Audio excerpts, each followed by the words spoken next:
Yo, you guys, this is Blacklist of the Abyss, and you're watching my pretty late review for Gun Clover Chapter 19.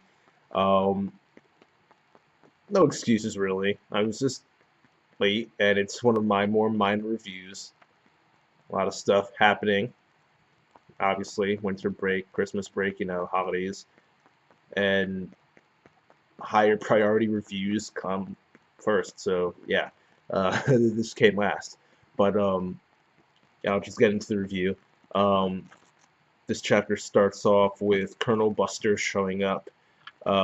He's telling Morito and Sorte and Toshu that if he does not get the power of the god of the Teotoro, then he is going to kill the hostages, which are a few hundred people who live at the edge of the forest, and different military people like Mirta, Giselle's sister. And Mirta's actually there on the helicopter. He's on a helicopter, by the way. Um, she's actually up in the helicopter with him, and he's like not holding her out on the helicopter, but pretty close to it. She's like on the edge.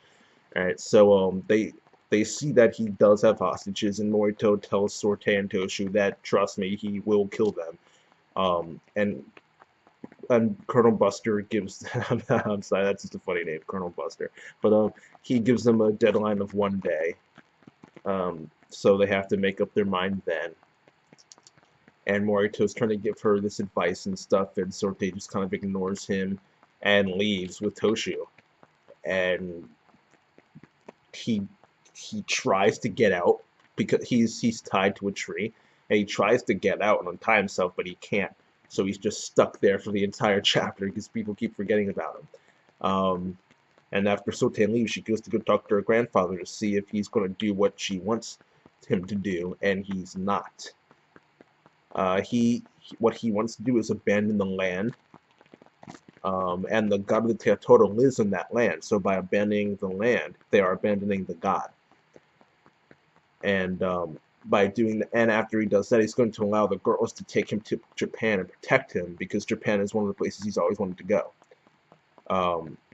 Sorte does not agree with that, though. She believes that protecting the land is more important than protecting the language and protecting the hostages, protecting the people of the tribe. They think that their land, their god, she thinks that their land and God deserve to be protected more than all that other stuff. And, I wouldn't exactly say she has a falling out with her grandfather because it kind of turned into comedy towards the end, but she ends up leaving with Toshu and deciding to do her own thing. And Giselle leaves to figure out the best strategy. Kotonoa leaves to try to figure out what she can do. And we see this scene with the chief and with Mizuki. And he takes her to see his collection of Japanese things like manga and figurines, things like that. And he just talks to her and says that he has dreams, and all the other people in the tribe, they have dreams, and they can't achieve those dreams if they're dead, right? Their lives, their lives matter more than the land, and that's the message he's trying to get across. He values the lives of the tribe more than the land that they live on. And if they have to abandon that land for the tribe to survive, then he'll do it. Especially since it's not just their lives at stake, it's the lives of the hostages too. So that's the message he gets across to Mizuki. And he also tells her why it is that Sorte is just so stubborn, why she just wants to go down this path, and it's because of her father. Her father died of an illness, and he kind of just implanted these ideals into her, where she just wants to do what her father said, and protect the land, and value the land, and just, if she needs to, fight to the death in order to protect it. So after that conversation, we see Morito. Turns out that everyone's forgotten about him. Sorte, Toshu, Mizuki, Kotonoa, Giselle, everybody's forgotten about him. And a day goes by and Colonel Buster arrives. And he's telling him, the day is up. What's your answer? if you're gonna, well, he asks what their answer is gonna be, to give him the tribe of the tribe of the chief. Wow, the chief of the tribe. And we don't really see their answer. It gets switched over to Morito, and Mirta's approaching him, which is weird because we see Mirta with Colonel Buster, and when Morito senses her presence, he says, "Ah, Crow." And it turns out that Crow is the nickname for Mamon Malthus.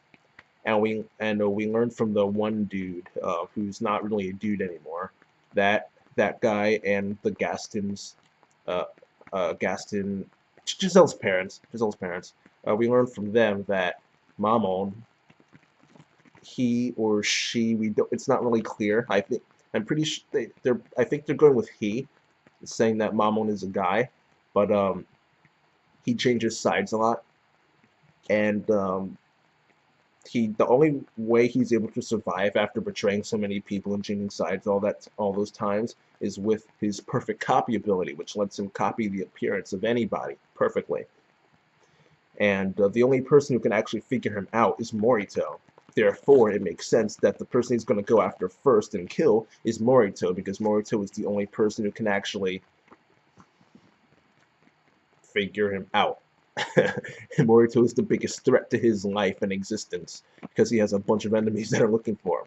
But yeah, so he does appear in front of Morito. They tried to like make it like this mystery towards the end, like, oh, which one is the real Mirta? But it's obvious. Like, why would the real Mirta be attacking Morito when you just said that Mamon Malthus is the one who would be attacking Morito? Like, it just doesn't make sense. But yeah, so that's it for the chapter, really. Overall, I'll give it a 6.5 out of 10 because it's there was the stuff with Mizuki and the Chief was like the most important part, and it did kind of develop their relationship, but at the same time, no one really cares to see their relationship develop. I mean, it's true. Sorte is probably the most cared about Teotoro tribe person, and it's only been a couple chapters anyway, so I mean, but she didn't really get much of a focus here, and she's being stubborn, which is kind of annoying. Giselle and Kotonoa didn't really do anything. Morito didn't really do anything. Mamon came in at the end, but I mean, it's just a really simple chapter. But yeah, I'll give it 6.5 out of 10 just because the Mizuki and Chief stuff was kind of good, but at the same time, like I said, don't really care that much. But yeah, that's it for now. This chapter gets a 6.5 out of 10, and that's it.